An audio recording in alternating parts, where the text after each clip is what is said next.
ഒരു ഫ്ലൈറ്റാണ് ഈ air India വിമാനം. അപ്പൊ അതിനകത്ത് ഒരു ഫോൺ ചാർജ് അറ്റ്ലീസ്റ്റ് ഒരു ഫോൺ ചാർജ് ചെയ്യാനുള്ള സംവിധാനം പോലും ഇല്ല.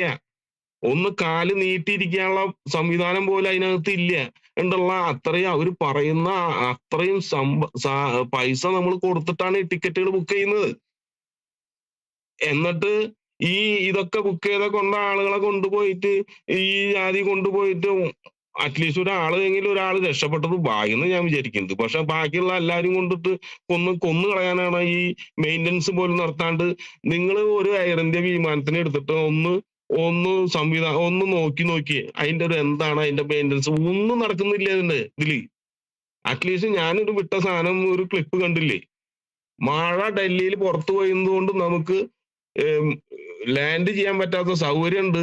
അതൊക്കെ നമുക്ക് മനസ്സിലാക്കാം, പ്രകൃതി അനുകൂലമല്ല. പക്ഷെ എന്ന് കരുതി പുറത്തു പോയിന മഴ ഫ്ലൈറ്റിന്റെ അകത്ത് പെയ്യാൻ പാടുമോ? ജസ്റ്റ് ആസ്കിംഗ് ഫോർ ഒരു ക്വസ്റ്റ്യൻ ആണ് ഞാൻ ചോദിച്ചത്. നമ്മൾ കൃത്യമായി മനസ്സിലാക്കുന്നു. ഇത്തരത്തിൽ വലിയ രീതിയിലുള്ള ഉയർന്ന നിരക്കിൽ ഒരു ടിക്കറ്റ് എടുത്ത് ഇത്തരത്തിൽ യാത്ര ചെയ്യുമ്പോൾ കൃത്യമായ സുരക്ഷാ സംവിധാനങ്ങളും അതുപോലെ തന്നെ സൗകര്യങ്ങളും ഒരുക്കേണ്ടത്, അല്ലെങ്കിൽ അത്തരം സൗകര്യങ്ങളും സുരക്ഷാ സംവിധാനങ്ങളും ചോദിക്കാനുള്ള അവകാശം ഓരോ യാത്രക്കാരനുമുണ്ട്.